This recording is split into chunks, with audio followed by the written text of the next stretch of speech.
Welcome, guys. Today we're going to be trying out Dracula. This is a story in Romance Club app, and I'm going to play the first chapter a little bit, and then we're just going to preview. We're going to see how it is because this is a popular story in here. So it says the story mentions real people and events from the past. However, the plot is completely fictional and does not claim to be historically correct.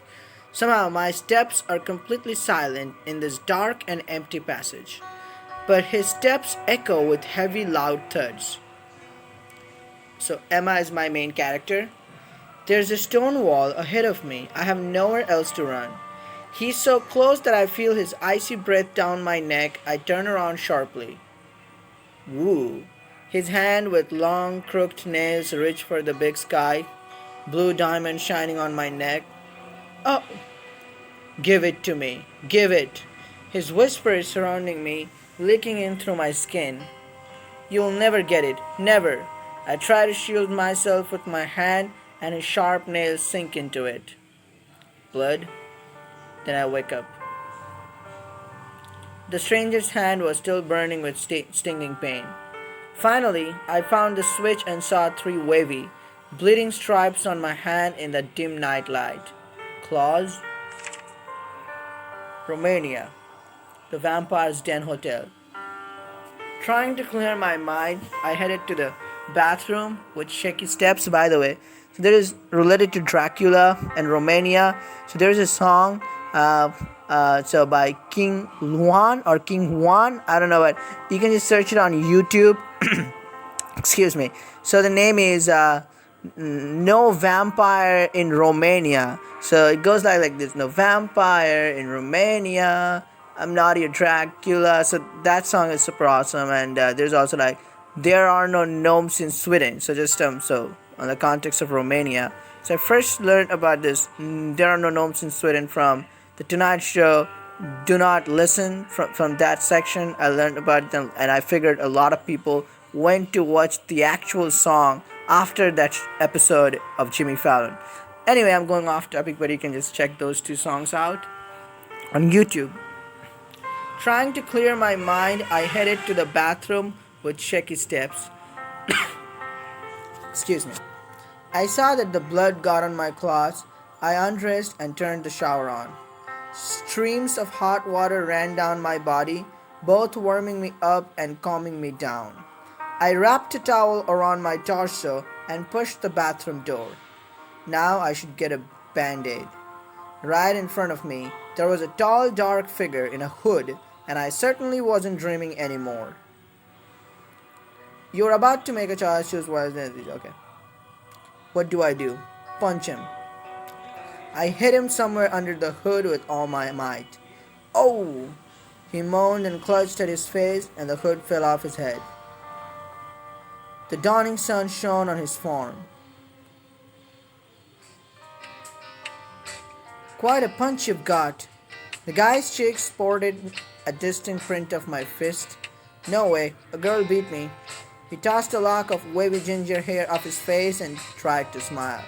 But instead, he winced in pain and touched the bruise carefully. I scared you, didn't I? Sorry, the name's Leo. I live in the next room, and my cat's gone missing. What are you doing here? What does a cat have to do with this? I caught my breath, looked at my scratched hand, and the realization hit me. Your cat, you say?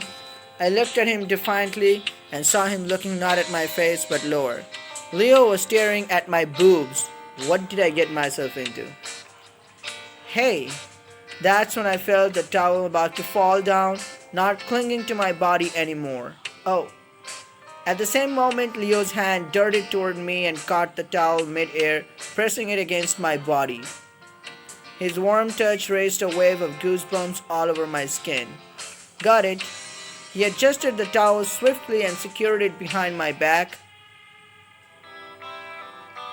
Okay. She looks like Japanese here. Wow. Enveloped in the strong arms, I got confused. A blush covered my cheeks. On the contrary, Leo remained unabashed as if he was simply helping his little sister dress up. I felt a tiny string of frustration. There you go. Now let's look for Nosferatu. Look for what? My cat, Nosferatu. He must have gotten here through the balcony. I thought this room was empty, so I climbed over to get him. Leo's gaze landed on a flower bouquet next to my bed. Lilies. Who keeps lilies in their room? He's allergic to them. The poor thing starts scratching and suffering right away. Sorry for not being properly prepared for your visit. What about my suffering? You should have kept a closer eye on your beast. I waved my wounded hand in front of Leo's face. Oh, he's got you good. It's all because of lilies. They make him mad. Alright, I'll have to patch you up. Where's the first aid kit? Over there, in my bag. Leo sat me down on my bed and started treating my wound with iodine carefully, even tenderly. It seemed that he forgot about his face, but I felt guilty. Thanks. Now it's my time for me to pay the doctor. Don't move. I took the anti-bruising ointment out of the kit, took Leo's chin with one hand and started working on his bruise with the other. Leo watched my actions silently with curiosity. Somehow, it made me terribly embarrassed. There you go. Good as new. Good. Now, we need to find the cat. Can you help me? I think I'll help you. Come on. Okay, I'll give you a hint. Okay, I'll give you a hint. I think I heard rustling over there in the corner. That's where you should look for him. Leo approached the table, squatted, and stared into the darkness under the table. Nosferatu, kitty kitty, boy come here, meow. Something jumped from under the table and darted around the room. Leo caught the cat and immediately wrapped him in a tender embrace. Meow. The completely bald and vicious snout stared at me with hatred. Are you afraid? Don't be scared. Of the scary lady, kitty? Don't be. By the way, what's your name? Are you calling me scary? The second bedroom door squeaked and my sister, who I completely forgot about, emerged from it. Leo? Do you know each other? Why, it's Katie's brother. She's my classmate. Emma, what happened to your hand and why are you naked? I'm not naked.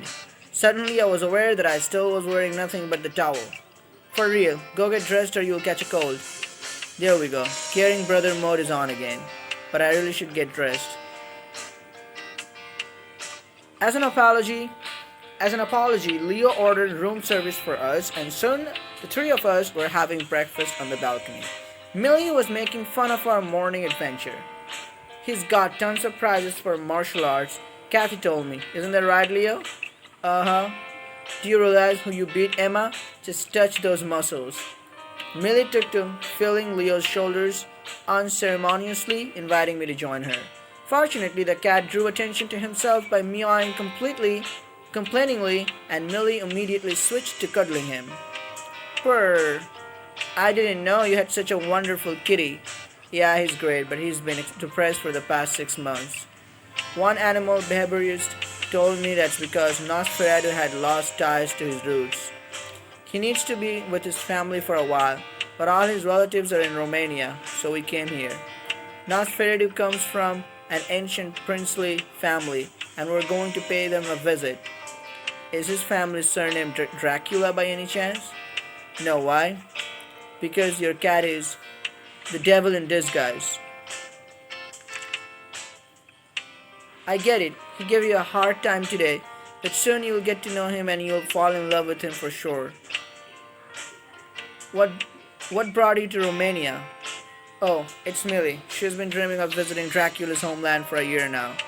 She loves vampire stories, books, movies, and that one game, Moonborn. So you were going to visit Bran Dracula's castle?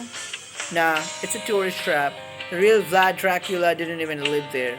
I studied his biography and found something way more interesting than fairy tales. Fairy tales? What could be? Young Vlad was the prince of Faliha, brave and kind, loved by everyone. But when he was 16, he was taken as a hostage to the court of the Osmanian Sultan for a long 4 years. Something happened to him there, some dark story.